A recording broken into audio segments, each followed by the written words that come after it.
Well, hello, everybody, and welcome to the show. My name is Jared Lee, and I'm joined, as usual, by my lovely wife, Jamie Lee. So, Jamie, how you doing? I'm doing well. How are you? Doing good. Doing very good. It's a busy week. We're actually going to Epic Universe tomorrow. Yeah. We were gonna try and go a couple of times before. This is the second time we'll be able to go. And then there's just been tons of theme park news in general, as has been sort of the trend for like months now. So, Yeah. in terms of theme park content, there's a lot of it. Hey, you know what? It's great. It's great for us. Well, yeah, a lot of stuff going on, but I mean, you excited to go check out Epic Universe again? Oh yeah, for sure. So we last went the beginning of April, and it wasn't quite as hot as it's going to be when we go tomorrow. Or busy. Or busy. So it'll be a different experience for sure. But hopefully we'll get to do the stuff that we didn't get to do the first time, and some of the stuff that we did get to do that we want to repeat.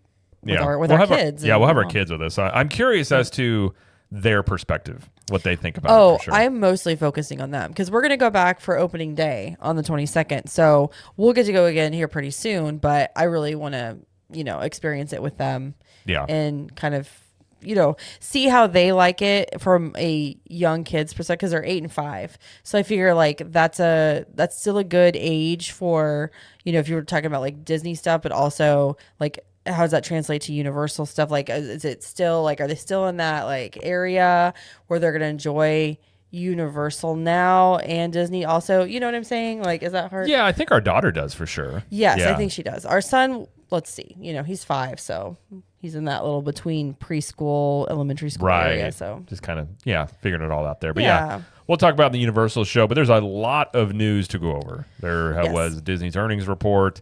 They had some news breaking. We also have some more details on some of the summer offerings that are going on, and even the lounges. We got some more info on the lounges that are coming to Disney World. So there's a lot of info that we're going to go through on this episode. Mostly just going to be a news episode. Yeah. Breaking down a lot of this stuff here and just how it can impact your trip this summer if you're looking to go to Disney or in the fall, perhaps something like that. So that's what we're going to talk about today. But before we do that, just want to remind everybody, if you are watching us on YouTube, please like this video and subscribe to the channel if you would not mind. And if you didn't know, we have video versions of the show. You can catch them over on YouTube at CTM Podcast there. And be sure to subscribe and become a member over there if you'd like as well for some extra perks on that channel. And if you're listening on the good old trusty audio podcast form, just be sure to subscribe on whatever platform you do listen on. If you're able to, leave us a review. We would greatly appreciate that. And of course, if you're looking for some new theme park apparel, very high quality hand printed shirts, we don't use third party printers. We print everything, design everything in house, and ship it out to you. And that is Capture the Magic Apparel, which you can find at ctmapparelco.com. And we actually have 5 new designs in the shop based on Epic Universe, and we're always adding new designs in the shop there. So you can go check those out, and you can get 15% off for the month of May by using the promo code. Jamie wanted me to use this, so it says it's gonna be May. Thank you. So that's what the promo code is for May to get 15% off for being a lovely listener of the show. But again, we print everything in-house. We print on very high-quality shirts that will last years. I mean, we have shirts like Jamie's wearing a shirt that's at least 2 years old. Like we have many, many shirts we wear consistently that are 3, 4, 5 years old that we continually wear a lot. So they will last you a while. They're very comfortable. And whether you're going to the theme parks or just wanting to get some new shirts for around the house, you can do that over there. So again, ctmapparelco.com and use the promo code It's Gonna Be May. Gonna, as in Gonna. It's gonna May as in May, yes, not me. Not how Justin Timberlake says it, right? Which is May. But yes, so use the promo code It's Gonna Be May. ctmapparelco.com. So all right, well, let's get into the news. So I wouldn't say big. I would say the biggest announcement. There's a lot of news coming out, but I'd say the headlining one is, for those that have been asking, that Disney needs to build a new park. They heard you. They just didn't hear maybe where you wanted it. As they announced that the 7th Disney Destination Resort is coming to Abu Dhabi. Yeah, so it is going to be located on, I think, is it Yas? I think it's Yas Island. Yas Island in the United Arab Emirates. And the Walt Disney Company and I can't pronounce it. I think it's Morale. I think it's Myral, something like that. And they're known for being a creator of immersive experiences and entertainment in Abu Dhabi already. They came to an agreement to build this resort. So, from what I understand, they're putting up the money. Disney is not. Disney is not. Abu Dhabi is putting up the money for this. Yeah, so Disney is doing the Imagineering part. They're designing it. They're doing all of that, and they will have some operational oversight. Yes. But this company is building it with their own money and also operating it, I guess. That sweet, sweet oil money. Yeah. So basically this is from Disney's perspective, it's just a straight licensing deal. So they allow them to use their IPs. The Imagineers are going to design the things. Yeah. They did say they would have control, also creative control over what goes into the park. So this is a very similar setup to Tokyo Disneyland. But kind of not. But kind of, because Tokyo Disneyland retains creative control. They get to, Disney can say, hey, would you like to do this? And because they've said no many times replacing that Splash Mountain out there. Because their audience out there loves it because they're really big into like critters and animals and stuff. So yeah, they don't have to put up any money. They get creative control. They have operational, like they're going to oversee, I guess, how the park operates, and then they get royalties off of it. So from Disney's perspective, there's really no risk financially because if it doesn't get built or something doesn't happen, they're not out any money for it.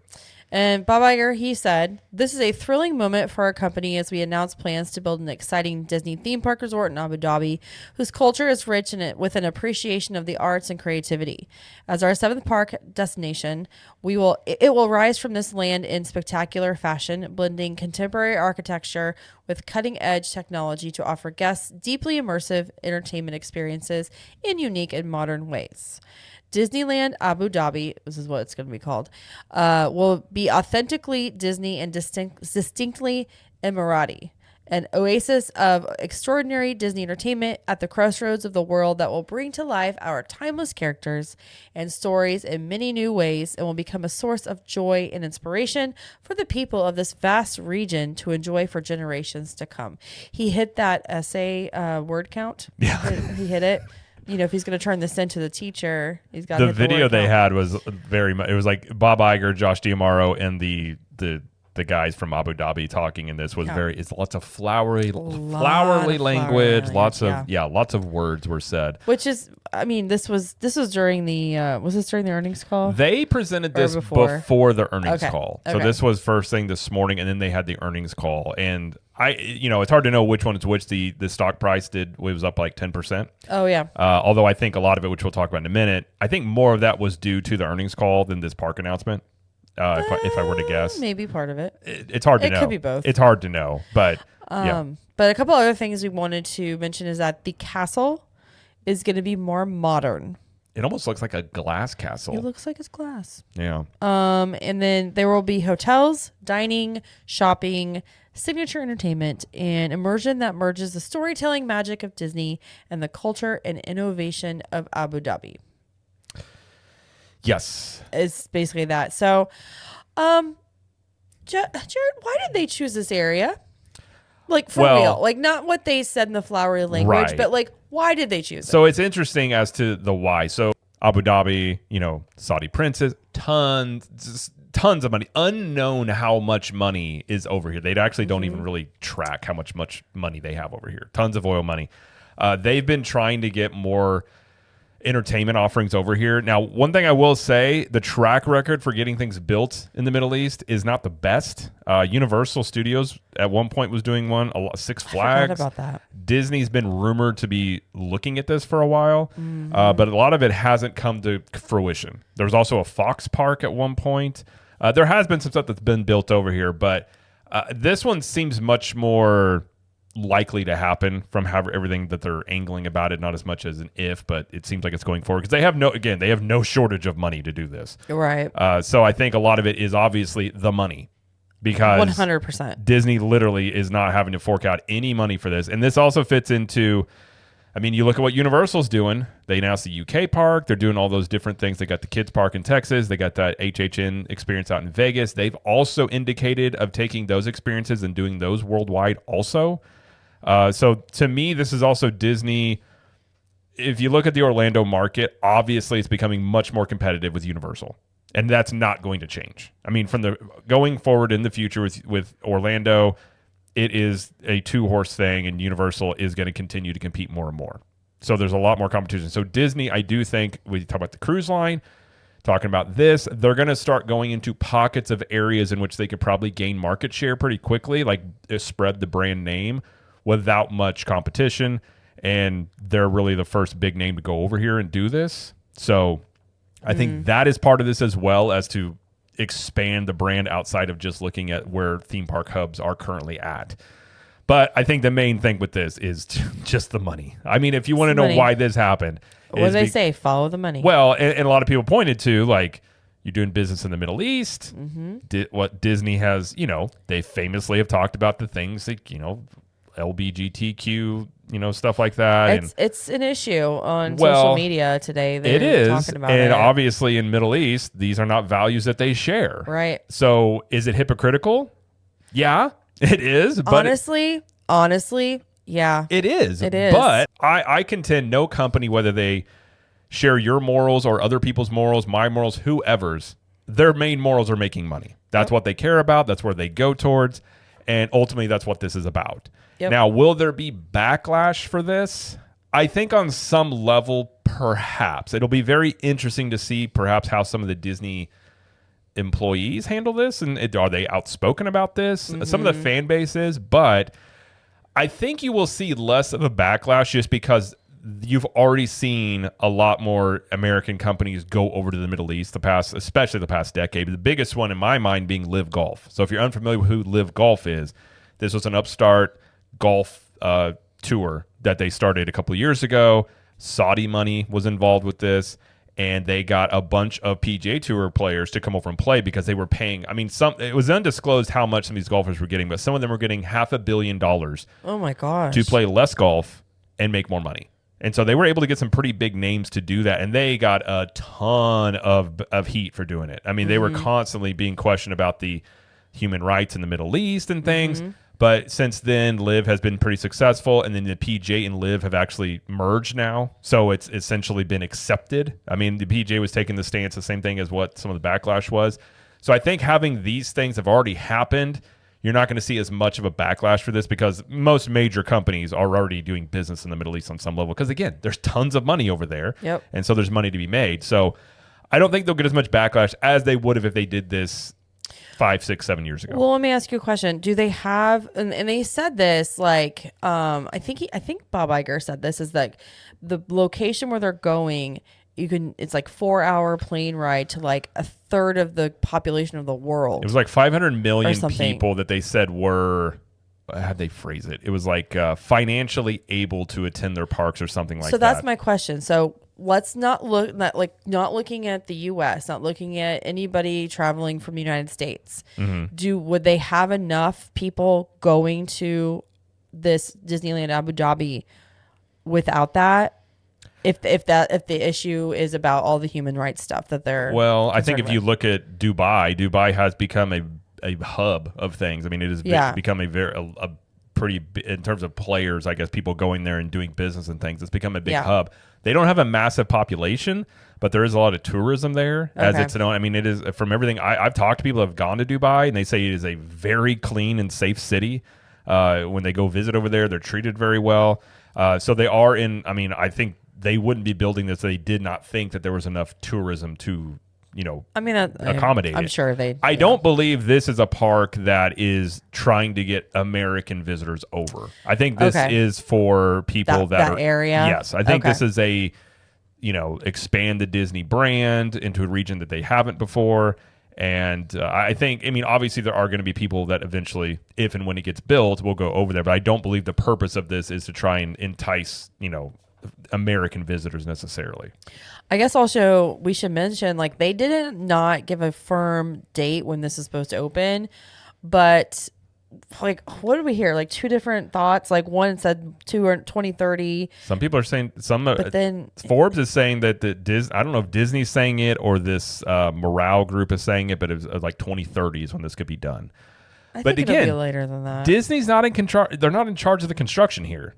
And you want to talk true. And so if you've got oil money, it's they could build this very quickly just Yeah. because they want to get this done and they have the money to throw at it to do it. So Yeah, I don't think that's money is true. a problem or an issue with this one bit. Some of the parks that didn't happen before that we're going to try and go through was a lot of it was the 2008 downturn happened. And then like that's when the Universal one fell through. There's actually still a Universal Studios Dubai archway like they have in the main studios for Universal Studios just sitting there on an empty road in Dubai. No way. It is still there to this day. Okay, I'm gonna look that up Because when they we're done. built it as a teaser of what's to come. Yeah. And so it didn't, it was like, back around, in 2008. it's like 2008. Finally Okay. in 2016, they finally said it's not happening. And they basically said it's no more. But Really? yeah. So there Oh my had gosh. the track record for stuff being built here is iffy. But this one seems to Yeah. be pretty, I don't know. If it didn't happen, I don't know how much egg on the face Disney would have because they would probably just say the morale group or whoever they are, it was their thing and whatever happened didn't happen. So for Disney's side of things, there's really no risk other than whatever potential backlash they would face. But I think overall, financially speaking, I mean, this is why they're doing it because they can make a lot of money. They're just licensing it out and they get royalties. Yeah. No, I agree. I agree. Whether we like it or not, it's happening. Well, it's a park You know? like I don't have any, there's no desire I really have to go to the Middle East. So I don't know, like maybe eventually it becomes more of, I mean, it's possible it becomes much more of a tourism hub in the future, things like that. But I do, I think given the Middle East and their, human rights history and things, I think a lot of people will have issue with that and probably won't visit perhaps. But I think overall this park is being built for that region and not trying to entice, American visitors or things like that. Wow. Okay. Now, in terms of what they could use it, they had in the teaser video, they showed Arendelle, they showed Marvel, they showed what else did they show? Aladdin. That's assumed that Aladdin and Princess Jasmine would be a big part of this. Yeah. So they didn't say what was going in or what areas would be. It'll be very interesting to see, what Disney comes up with for a brand new park. I would really be interested in something like if they want to go the Marvel route, if they want to do a lot of Marvel stuff. I mean, Tony Stark, like he was super innovative in technology and all that stuff. Like, do something Iron Man like. Well, they showed Iron Man in the they did. in the trailer, so I assume there you go. It would be a lot of that. I mean, granted, building a park out there, they don't have like if they were going to build a fifth gate at Disney World, there's a lot of IPs that are currently being used in the existing parks that may limit them on what they could do. Out there, they can essentially have a fresh slate to just kind of reintroduce those characters. And what'd be interesting, do they do like a Tomorrowland version? Like they typically do versions of lands that they've done at Disneyland and Disney World and other areas. Right. How do they do that? Like it'll be interesting to see that part of it as it gets developed more. Yeah. Crazy. Like I didn't see this coming. Did you? There were rumblings, but there's been rumblings for years. Yeah. Iger himself had said they were open to negotiating, and people, investors had asked him in the past about the Middle East and Abu Dhabi and Dubai, and he never said no. He just said, if the situation were right, and they would probably do it. So I'm not shocked by it. It's not something I was hearing in terms of a lot of rumors out there, but there were rumblings for years that it was a potential thing that could happen. Okay. So I'm not like, I wasn't shocked, but Yeah. I didn't know it was going to be coming today or anything like that. Okay. Well, very interesting. Yeah. But let's get into the quarter two earnings call was also this morning. Yeah. And this some was stuff. after the announcement they had for the new park in Abu Dhabi. Jamie, what were the details that they talked about? So we'll basically talk about the Disney World part. We're not going to cover everything, but Disney's experiences section of the thing, it generated $2.5 billion in operating income, up from $200 million from the same quarter last year. Now, domestic parks and experiences rose 13% to $1.8 billion, which I feel like that's a pretty high number. That's a big, over 10%. That's a big jump. And that does include, Disney World, Disneyland. That includes Disney Cruise Line. Yeah. So that's all included in there. But growth was driven by higher theme park attendance, increased guest spending, expanded Disney Cruise Line capacity with the Disney Treasure starting, and then improved in performance from Disney Vacation Club. So they did have a little bit of costs from the new ships and stuff, so that kind of offset a little bit. But international parks experiences, they saw a decline. Yeah, like 23% down. Basically, China was the issue. They pointed to Beijing and Hong Kong. Yeah. As the ones. They didn't say specific reasons. They just said due to attendance and revenue. Yeah.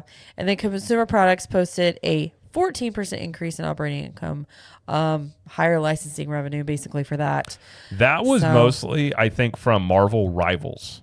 So that is what is that? Marvel Rivals is a online game that is essentially, it's like a, it's no games that you would know about. It's basically like an online shooter game that they introduced. It's been very popular since they introduced it. Now I know how popular it is currently, but it has been a pretty big hit. A lot of big streamers have been streaming that, and that's brought in quite a bit of revenue from that. Obviously, Marvel licensed by Disney, which Disney is, again, look at Abu Dhabi, look at this. They're doing a lot more licensing deals, which again, I talked about, I think a year or two ago, that they would start doing this because licensing is something that a lot of companies got away from, because they started their own streaming services and things like that. Because used to, like let's say Disney Plus now, used to be you had a movie go in theatrical run and then it would go to say Netflix or some other platform. They license that out for whatever the agreement is, and it's just easy money. They just make money. They don't have to spend any money on the servers and things. So once they start their own streaming service, they don't have that anymore. So I think getting into licensing deals, it's easy money. Yeah. Bob Iger did say, someone asked him a question about how bookings were looking for the end of the year through like the second half of 2025. And he said they looked solid. He didn't really give like a number, obviously, right. But so he said he was happy with it generally, I think. Which is what you expect them to say. Right. They're not going to come out and say it looks bad. Or even if it may not look bad, but even if it was, they're not going to really come out and say that specifically. Well, listen, like we're going to talk about with the rest of the news, they're doing a lot to bring people back in, especially this summer. So yeah, well, and they also, doing their work. not to do with the parks, but they did see, it was interesting. They saw a pretty big jump in Disney Plus. Like apparently Bloomberg had said they were going to see they were going to lose 1.5 million subscribers, and they gained more than they thought they were going to lose. Like they gained 1 million more than they thought they were going to lose, which I don't know how you get that wrong. But so they combined Disney Plus with Hulu. So they saw an increase there, which is, I think, the fourth straight quarter that they've seen a profit on the streaming side. I think a lot of that is due to Hulu. But so overall with the parks, with streaming, all that stuff, plus you add in the Abu Dhabi thing, the investors liked the earnings report that they saw for sure. Yeah. But I think the big question is, okay, you got to, had undoubtedly a good second quarter, especially domestically when you're talking about the theme parks. So this kind of flies in the face of a lot. There's been a lot of stuff recently that talked about consumer spending worries being down. Obviously, this flies in the face of that because it seems like that has not been an issue for the Disney parks. And then does this momentum carry forward into the summer? Because obviously the dynamics are changing here because you have Epic Universe opening and whatever impact that is going to have. Does that, how does that hit them? That'll be very, very interesting to see from quarter 2 to quarter 3 what that looks like with this park coming online. Disney obviously running a lot of discounts and deals. I don't think we've seen this many discounts since, like, say, 2019 era of Disney, just the sheer amount that they're doing. Well, it will be more quarter 4 that we want to look at, because quarter 3 is April, May, and June. Right. I just think part of that will be a little bit like how much, if they take a hit, how much will be. Now, Hugh Johnston reiterated, which they hadn't done for a few earnings calls, that they expected to see a 6 to 8% increase in their attendance and revenue from the parks, and a lot of that being more toward the end of the year.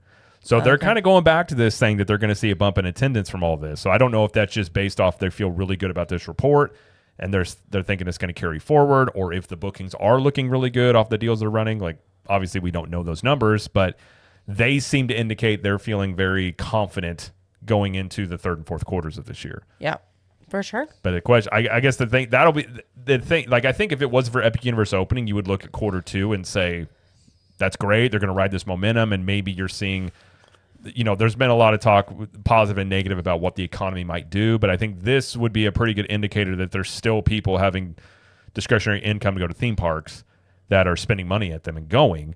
But I do wonder how, and I think you had brought this up, how much of this is just people going more, but how much of this could be people traveling differently than they used to? Because again, we talked about in the summer, it's not as popular as it used to be, say 5-6 years ago, to go to theme parks in the summertime, and a lot of people are going in the winter now. So how much of it maybe is a change in the way in which people are visiting theme parks? Oh, I don't know. Maybe it may have something to do with it. I have no idea. I guess we'll see. I mean, if the summer does end up being higher attendance and then it kind of evens out in the winter, then that's the theory is true. I don't know. Yeah. I mean, I guess if you look at the whole year, like the whole year versus the whole last year, like is there an increase or is it about the same? Yeah. Then that's your answer. But yeah, undoubtedly, I mean, it was a strong earnings report for Disney, especially on the theme park side. So see if it carries forward, how, what happens with Epic Universe and all that, how it affects them. I'm very interested to see how all that shakes out, but we'll have to wait and see on that. And we won't get actual theme park numbers in terms of attendance until June of 2026 for 2025. That T report comes out like a year later, so we won't know the actual numbers or the projected numbers till that point there. But let's move on to some in-park news, not as much of these financial earnings reports here. So reservations are now open for GO 82, which is the Spaceship Earth Lounge, for dining and the fireworks experience. Yes, they are open, but there's nothing left. So reservations are only open from June 4th to July 5th, and all spots, fireworks experience, and just regular dining were gone within 30 minutes, 20 minutes, 25 minutes. It was very quick. Yeah. June 4th specifically was gone within minutes. I tried to get June 4th. And it did the same thing where it was like, I had a time, I was going through the whole process, and then it would say the time is gone by the time I went to like get it. I was like, it did it to me like 4 times. By the time I had gone through that whole process, all the spots were gone. And then I was like, but I wasn't going to go back to Disney until later. So I was like, I finally got a spot for later in June when my sister's here. So hopefully I can go with her. But yeah, it was crazy. It's not surprising. It's not a big space. So it's small. There might be 15 tables in here, something like that. But they did release the menu for it. They did.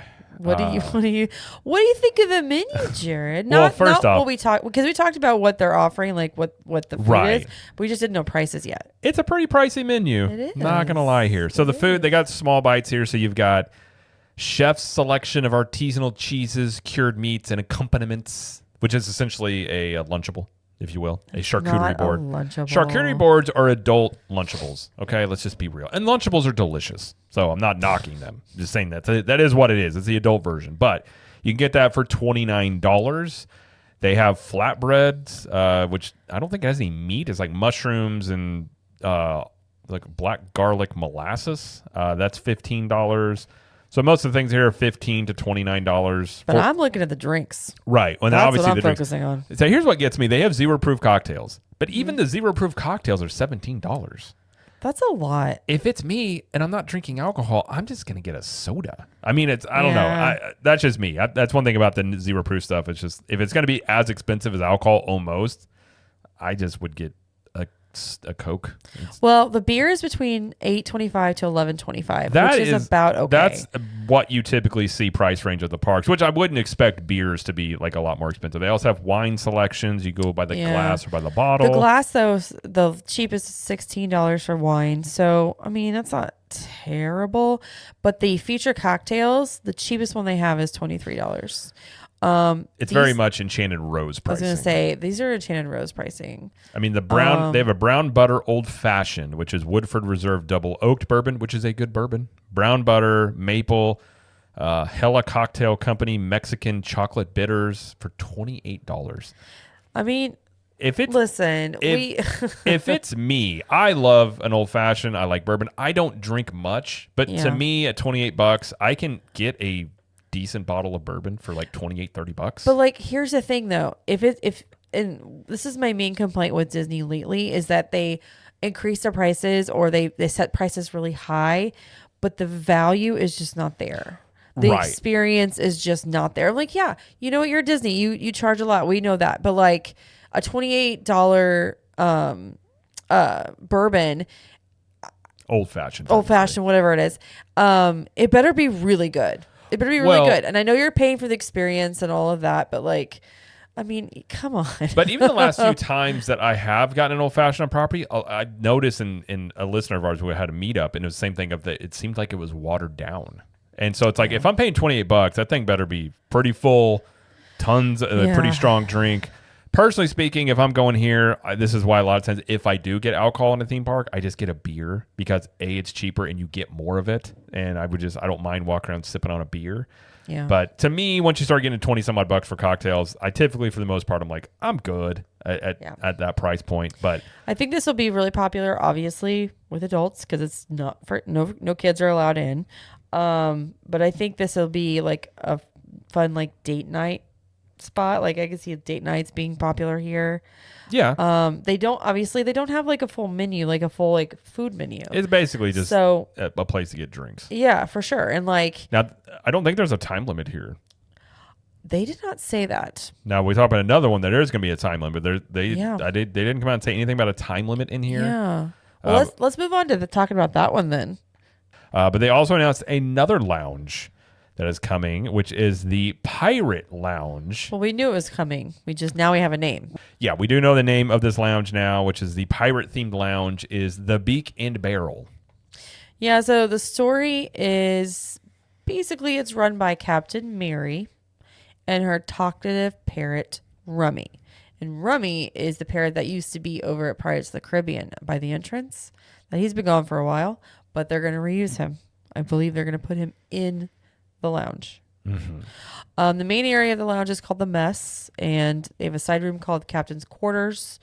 There's going to be pirate artifacts everywhere, very immersive elements. There's also going to be some sing-alongs, storytelling, and some enchanting surprises. And we do know that the lounge will serve alcohol. There'll be a 2-drink max and be limited to 45 minutes max, just like Oga's. Yeah, I don't like the time limit. This is kind of my issue with Oga's is it feels like you're just like, hey, here you go, get your drinks, now get out of here.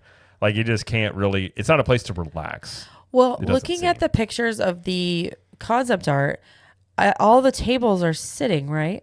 It seems so. Okay. So if that's the case, I could spend more time than 45 minutes. If I go to Oga's and I'm at a standing table, yeah, I'm probably not going to spend more than 45 minutes. And sometimes in Oga's, they seat you with strangers, which I always hate. Oh my gosh, are they going to do that here too? I don't know. Probably because the Mess place has long tables in it. Yeah. They're going to sit you with other people. I'm not a big fan of sitting with people I don't know. This is one thing on the cruise ships I don't like is how you have like dining partners. I hate that. Yeah. It's just not a thing I like to do personally. But I mean, again, I think that these themed lounges, this is something they kind of took the concept from the Disney cruise lines that have been very popular. I like the idea of these. And, anytime you introduce another place to get alcohol in Magic Kingdom, I think that's always becomes a little bit of a, it's not surprising at this point, but I think years ago there was a lot more of a backlash about doing that. Yeah. But the 2-drink, maximum is a good policy. Now, they didn't have that maximum. They didn't mention that at all when it comes to GO82. No. So that one could, it's adults only. So that one could be a little wilder there maybe. But, yeah. We also don't know when exactly it's opening. It just says later in 2025. So no date was given. I would guess by the end of the summer. You would see this. I'm gonna say in the middle of the fall. You think so? Yeah. I just don't think they have to do a ton. I mean, maybe they have to do more than you think. Obviously this is going where Tortuga Tavern was, but honestly, I think Tortuga Tavern would have been the name for it would have been fine. I can say the Beak and Barrel. It's okay. Yeah. Nothing that a name doesn't make everything there, but I think this will be popular, undoubtedly. I mean, I'm just gonna call. I don't know what I would call it. Barrel. I think people just call it the Beak. Probably just the Beak. Beak. Yeah. Pirate Lounge. I don't know. Yeah. Anyway. exciting. You know what's interesting is I only know this talking with my sister-in-law because she works for an Anheuser-Busch distributor, talking about just general trends in alcohol consumption and things. If you look at Gen Z, they are really not drinking alcohol. That is a major trend amongst younger generations, and even a lot of people like in our age group are drinking less and less. You're actually seeing a lot more alcohol consumption increasing in the, what you would say, the boomer age group. Oh. I do wonder if that trend holds true and you start seeing more of that, like how popular do the lounges still stay in 10 plus years, like long term? How does that, because there's still going to be people that want alcohol undoubtedly, but as it becomes less and less of a thing that attracts certain demographics, how much of this is going to be something that people want to do in a theme park setting where you already have limited time in the parks of taking time out of your day to just, get expensive drinks. Yeah. But in the short term, yeah, I think both of these will probably be pretty popular. Oh, yeah. So those are... At least one of them is coming soon. Well, one we know is coming soon. The other one is opening very soon. So you can check those out there. And another place to drink in Magic Kingdom. Yeah. You can walk into Magic Kingdom and say, "Hey, I need a beer." Be like, "All right, go to the Beacon Barrel because that's the only place where you can go that's not a restaurant." True. Or it will be. Do you think eventually Disney will have just open alcohol sales like they have at Epcot and like all the other parks? I don't know. I don't know. I think eventually they probably will.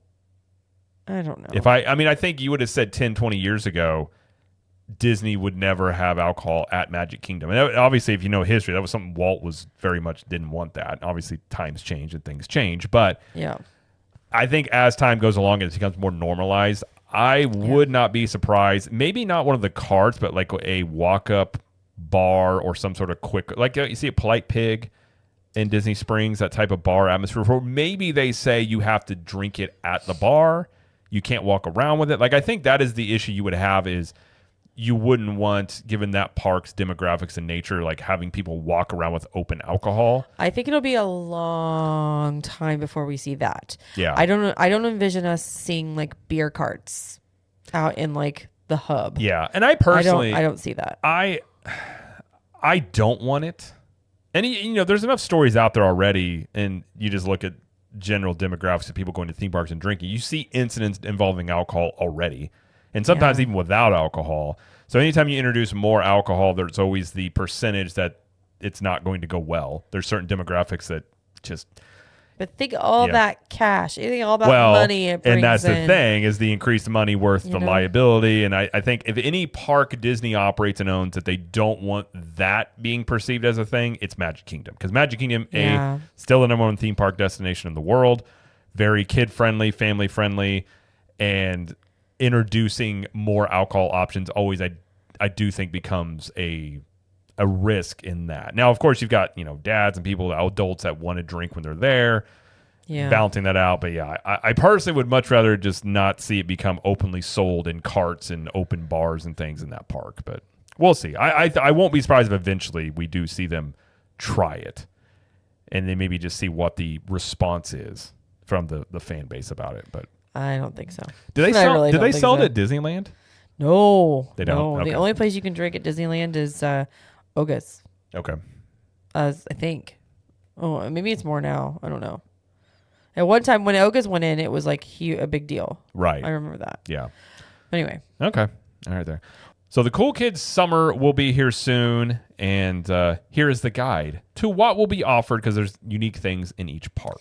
Yeah, so this is basically limited time offerings going on from May 27th through September 1st, and they're all family friendly.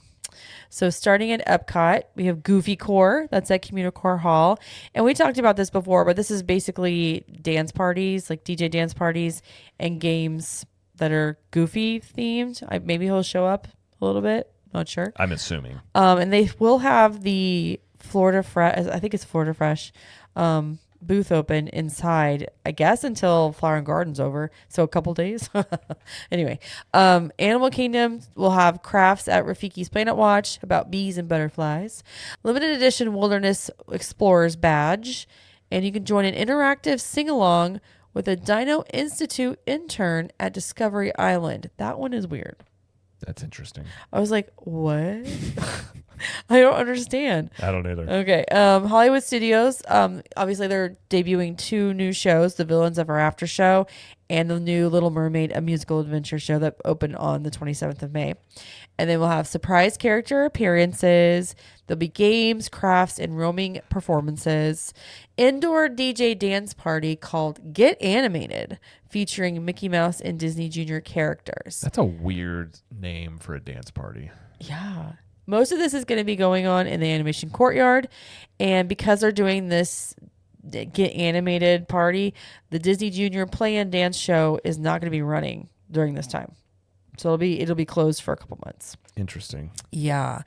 And the Magic Kingdom, we've already talked about these 2, but they've got the dance party with Pluto, Stillwalkers, Jugglers at the Big Top Bash at Storybook Circus, and then DJ-led dance party with Stitch at Rock Tower Plaza, and an indoor craft at Merchant of Venice, tied to the Disney Pixar film Elio. There's also many discounts on tickets and hotels going on, including 50% off of kids' tickets and the new Florida resident deal, which I don't think we mentioned yet. That came out after our show last week. So residents can buy a 4-day ticket for $60 per day. It's good from May 18th to September 27th. And then 2 and 3 day tickets are available as well. And there's no blackout dates. No. Which is surprising. So essentially this is the extension of the thing that they already were offering for this time of year. They're extending it a bit more. Yeah. So they got the 50% off kids. They've got the resident deal. They've got that 3-day ticket thing that doesn't include Magic Kingdom. Right. That's cheaper. Yep. They've got at least 30% off of hotels. Sometimes up to 40 depending on where you're staying. They got the 40% off dining for annual pass holders. Exactly. Like, if you're Disney Plus subscribers, you can get $99 at All Star Sports. Yeah. I think. And even some of the moderate and the deluxe. And they're like $169 or something crazy cheap. Yeah. Yeah. It's insane. I mean, if you're wanting to go to Disney and you don't want to spend as much as you would say at Christmas, I mean, go during the summer. Like this summer is baller. Baller. It's baller. Well, it's interesting with these offerings for this cool kid summer thing. Yeah. They're taking a lot of aspects that they do at the Halloween and Christmas parties. Yes. They always have these dance parties and things that are part of that, putting this into the parks now. They also have some early morning for the hotel guests. There's going to be more character meet and greets at the resorts and when they go into the parks as well. They talked about a couple of months ago, I think. Yeah. And then I personally think things like this should be going on all the time. I don't really think this should just be a limited edition thing. I think there needs to be more, I've talked about more streetmosphere in general, but more things like this I just think should be a daily offering for what you're already paying to go to Disney World, that you have more things for kids to do. Yeah. Now is what's interesting is we talked previously, like the travel trends of the summers have been much lighter than they have in the past. Yep. So I do think this is a combination of obviously Epic Universe, but obviously just the travel trends of the last few years where the summers have been light and they're really trying to get people into the parks.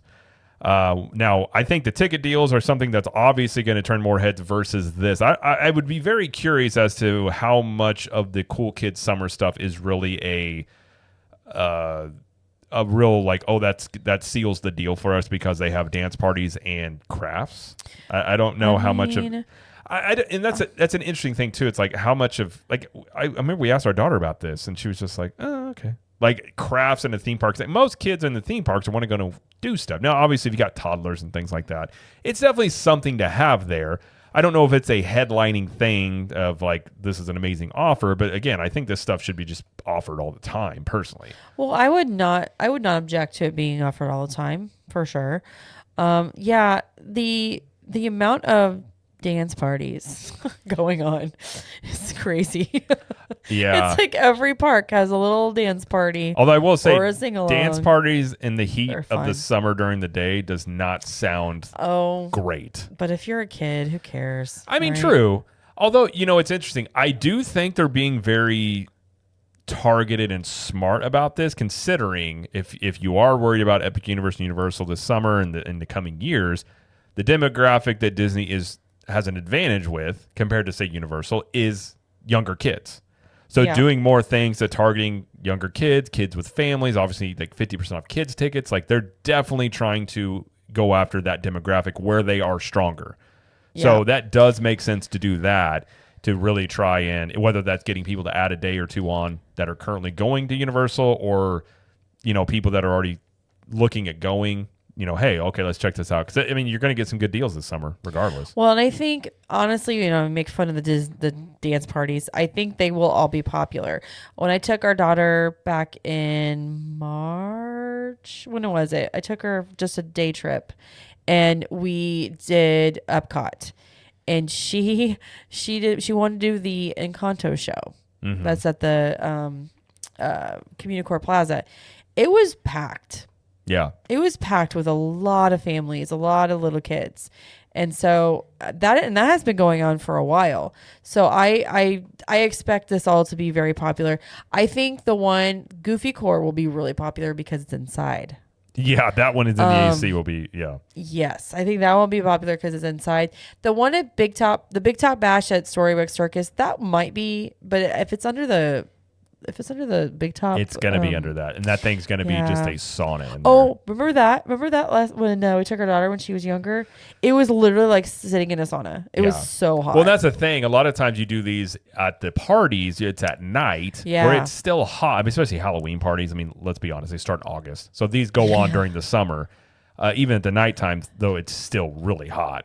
Yeah. So during the middle of the day in July, that's.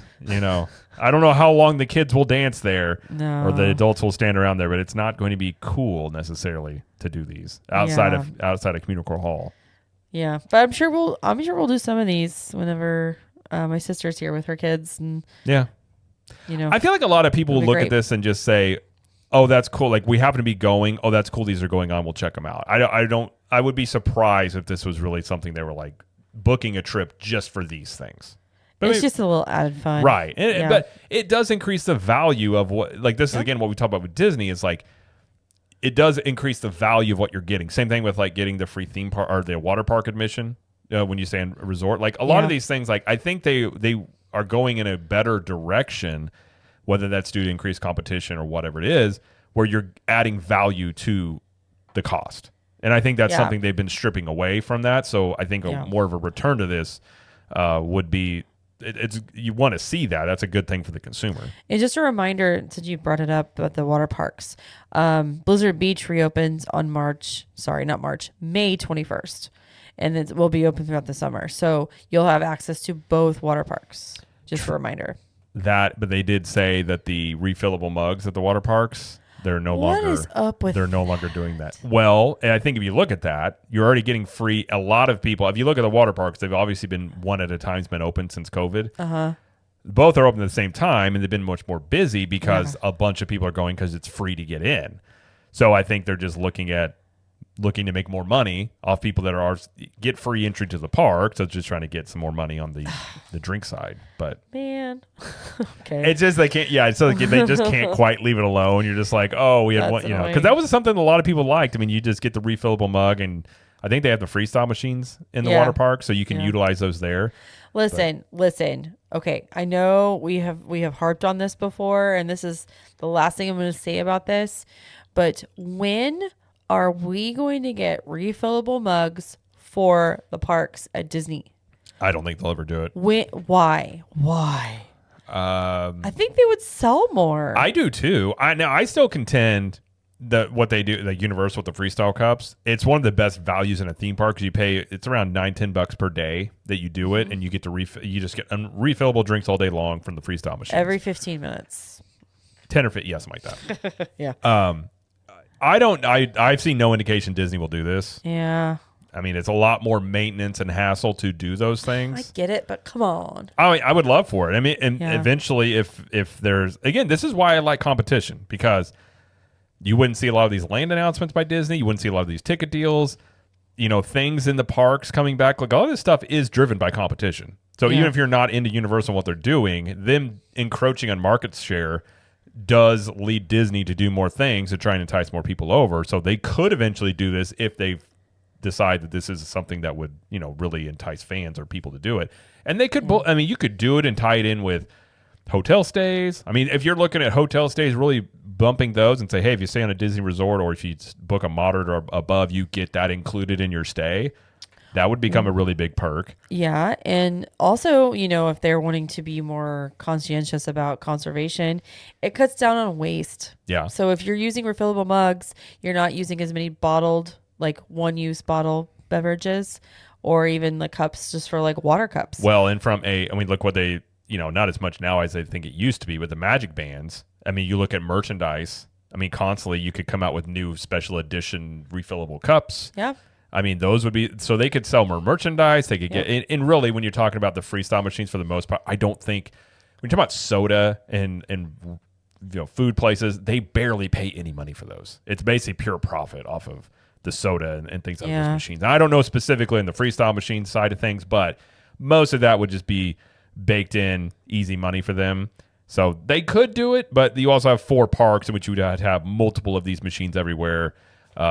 Potentially making more bottlenecks and things, but maybe inside the restaurants, places like that, you could see it, but I don't know. I think it would be good. I like the idea. Okay. But all right, well, our last story we have, like I said, there's a lot of news today. A lot of news. Is that Disney revealed the refreshed look of the Pop Century resort rooms. Yes. So this refurb, it's already started, and it's going to end in February of 2026. So it's going to take a while. But this is a soft goods refurb. So that means they change out just the stuff that's, I want to say easy. So they're not replacing like the furniture or the beds or anything like that, or the doors. It's just basically like, rugs and flooring and, some stuff like that, like pillows and whatnot. Yeah. So the change that we see here, according to the pictures, is, let's see. Okay. Originally the rooms are pretty like, pretty plain. They're not, As had going on? many of the hotel rooms, modern hotel rooms. Yeah. Yes, pretty plain. What they have done to spruce them up is, first of all, they changed the curtain. So now you have Mickey Mouse curtains that, oh boy, on the curtain, which is nice. It's nice to have a little bit more. I mean, they were stripped of almost all the flair you would have seen in the 90s. So I'm wondering if, more of a reemergence of that. Yes, I think is which I am fine with. Looks like they added a little bit of color to the chairs that are by the Murphy bed. Mm-hmm. And there is a new laminate inlay on the floor. It looks like a rug, but it's not really a rug. Like, it's easy to clean, basically. Right. And it does give the room a pop of color because there's nothing before that. And then they also added some blue paint to the walls. Now, you wouldn't think that's a big deal, and it's only on 2 of the walls, but it does match the blue color of the bathroom walls. So there's a little bit more personality. It looks less hospital room like, right? Which has been my main complaint about modern hotel rooms, right? So I mean, I think I think the pop of color and things, I think it looks better. I do too. It also looks like, I mean, in the original rooms, I don't see the lights. I don't remember this, but the light switch for the lamps on the, like, right above the little cubby side tables. Mm-hmm. But on the new rooms, it does. Did they change that, or is that just? I don't think they changed. Okay, I mean, like, I noticed that in the pictures. I was like, I don't remember either way. But anyway, so I mean, it could be the lighting in the pictures, but the room looks brighter. But it very well could be the lighting that they were using in these. It could be pictures. Yeah. But yeah. So, and also, Jared had mentioned there's padding on the chairs now. They used to be just like wooden backings, and they have the color and the padding. So that's kind of nice. But I don't know. These look much better. I didn't know we needed this yet, though. When I heard like a soft goods refurb of Pop Century, I was like, didn't they just get redone? They didn't. It wasn't long ago when they got redone. They get used a lot, so that's probably it. No, I think it's a nice little change. So I mean, I think anything that brings a little personality into the hotels is nice, and not so, again, just hospital room, white walls everywhere. Yeah. So what hotel that you can think of needs another soft goods? Because right now, Bay Lake Tower, their rooms are getting redone, like, completely. Yeah. What other hotel? I'm trying to think. We just stayed. Well, French Quarter's getting redone. Yeah. So we did that. Riverside. Yeah, it needs a little bit. Yeah, some of the Riverside rooms. Caribbean Beach. Our Art of Animation might need a refurb sometime soon. Oh yeah, yeah. I mean, as long as they do it I think it's every 7 years. Should be a full room redo, and every 4 years is a soft goods, I believe, Something like or that. it's supposed to be like that. Right. I don't know, but anyway, so that is the new look of the rooms. Yes, and that will do it for everything we're going to talk about today. That is it. We have no discussion segment because the news was so hefty. We have been talking for an hour. We have been. Yeah. So be sure to check us out on social media. We're at Cap the Magic everywhere, and also on YouTube at Cap the Magic. Just crossed 12,000 subscribers over there. Yay! So going very well. I've been doing 1 to 2 videos per day on theme parks, pop culture, and things like that. So you can check out that channel. And then, of course, if you want video versions of the show, at CTM Podcast over on YouTube, you can check out the show there. We also have some more shows on the network. We have the CTM Universal show. We talk about Universal Studios, and we will be talking about sort of our new visit, whatever you want to call it, revisit to Epic Universe with our kids. We might have our daughter come on and talk about it a little bit of her perspective, what she thinks about it as well, because she's dying to become a content creator at there. She wants to be part of videos and things. So we'll probably talk about that there. And then we have the Trip Tales, Jamie's Trip Report show. And when's the next one they're coming out? So I may have to do none for May. Okay. My May Trip Tales person could not do it anymore. So I may, unless I might have somebody else lined up. I'm gonna have to see. But if I don't, then I'll just have one come out in June. But hopefully, I can find another person that'll line up the dates and everything. So, well, if you guys got a May trip coming up. Yeah, if you do, let me know. And then if you do want to be a guest on a future Trip Tales episode, you can go to ctmtriptales.com, fill out the information at the Beyond Trip Tales, click on the top and you can fill out the information. And then if I am interested in learning about your trip, I will contact you. Very good. Very Of good. course, if you want to contribute to the show, be part of a cool group, and interact with us a bit more, you can join Club 32. And that's our private group, like our own Patreon, like our own version of Club 33, but we just don't charge you $30,000 a year to be a part of it. A little bit cheaper there, but we have additional content. We have live streams every week. We have the Clubhouse show, which is going in there. We have 20% off of CTM Apparel and 1901 Candle Company products year-round. And actually, right now, you're getting 25% off of CTM Apparel products as being part of Club 32, so you get a little bit of an increased discount as of right now. We also have meetups. There's a private podcast feed where the content is on there, plus there's music loops and stuff you can listen to. A lot of people like to listen to that during the day when they're doing work and things. Private Facebook group, I think I may have already said that, and all sorts of things. So if you want to go check that out, you can go to ctmvip.com. We have monthly or yearly options, and if you do a yearly, you get a free t-shirt. And you can also do a free trial if you want to check out the monthly side. And we'll probably do some live streams, or at least one live stream from Epic Universe as well. So if you're interested in that, we'll do that in there. And so if you're interested, go to ctmvip.com. And if you'd like to join, we'd love to have you. So, all right, well, that's going to do it for the show. So thank you, everybody, for listening and or watching. And thank you, Jamie, for joining us. Thank you. And as Jamie always likes to say, We will see you in the parks. bye.